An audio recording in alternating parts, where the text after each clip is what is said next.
একটি ছোট গ্রামে দুজন ঘনিষ্ঠ বন্ধু বাস করত। একজনের নাম ছিল সালেহ, আরেকজনের নাম ছিল করিম। ছোটবেলা থেকে তারা একসাথে বড় হয়েছে, একসাথে মক্তবে যেত, একসাথে খেলত আর একসাথে স্বপ্ন দেখত। কিন্তু বয়স বাড়ার সাথে সাথে তাদের পথ আলাদা হতে শুরু করল। সালেহ ছিল নামাজি, আল্লাহ ভীরু, শান্ত স্বভাবের একজন যুবক। 5 ওয়াক্ত নামাজ আদায় করত, কুরআন তিলাওয়াত করত আর মানুষকে ভালো কাজের দাওয়াত দিত। অন্যদিকে করিম ধীরে ধীরে দুনিয়ার চাকচিক্যে ডুবে গেল। নামাজে অবহেলা শুরু করল, খারাপ সঙ্গ ধরল আর পাপের পথে হাঁটতে লাগল। তবুও সালেহ তার বন্ধুকে ছাড়েনি। সে বারবার বলতো, বন্ধু, দুনিয়া অস্থায়ী, আমরা একদিন আল্লাহর কাছে ফিরে যাব, নামাজ ছেড়ে দিও না। করিম হেসে বলতো, আরে এখন তো বয়স আছে, বুড়ো হলে সব ঠিক করে নেব। দিন যায়, মাস যায়, সালেহ দোয়া করতে থাকে, হে আল্লাহ, আমার বন্ধুকে হেদায়েত দাও। একদিন করিম অসুস্থ হয়ে পড়ল, অবস্থা গুরুতর। গ্রামের মানুষজন তাকে দেখতে এলো। সালেহ দৌড়ে বন্ধুর কাছে গেল।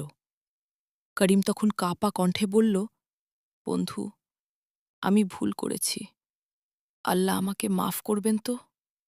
সালেহ তার হাত ধরে বলল, তুমি এখনই তওবা করো, আল্লাহর রহমত খুব বড়।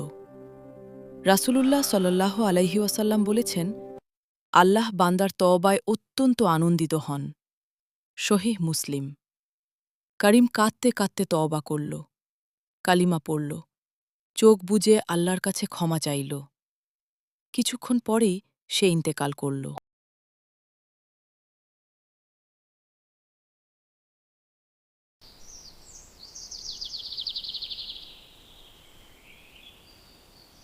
কিছুদিন পর, কয়েক মাস পর, সালেহ অসুস্থ হয়ে পড়ল।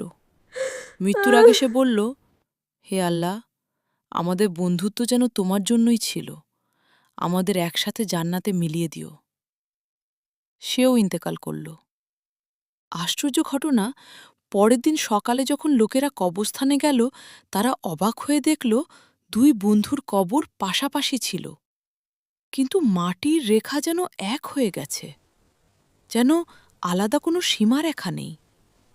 গ্রামের মানুষ বলাবলি করতে লাগল, আল্লাহর রহমত, যে বন্ধু দুনিয়ায় আল্লাহর পথে ডাক দিয়েছিল আর যে বন্ধু শেষ মুহূর্তে তওবা করেছিল, আল্লাহ হয়তো তাদের একসাথে রেখেছেন। শিক্ষা এই গল্প আমাদের মনে করিয়ে দেয়, দুনিয়ার বন্ধুত্ব অনেক সময় শেষ হয়ে যায়, কিন্তু আল্লাহর জন্য করা বন্ধুত্ব কবরেও থাকে, আখিরাতেও থাকে।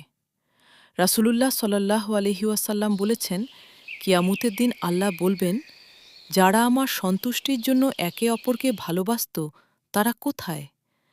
আজ আমি তাদের আমার আরশের ছায়ায় স্থান দেব। সহিহ মুসলিম। শেষ কথা, তাই এমন বন্ধু বেছে নাও যে তোমাকে নামাজের দিকে ডাকবে, পাপ থেকে ফিরিয়ে আনবে আর তোমার আখিরাতের কথা মনে করিয়ে দেবে, কারণ কবরের মাটি একদিন আমাদের সবাইকেই ঢেকে দেবে। সেদিন তোমার পাশে থাকবে শুধু তোমার আমল আর সেই বন্ধুত্ব যা আল্লাহর জন্য ছিল। আমিন।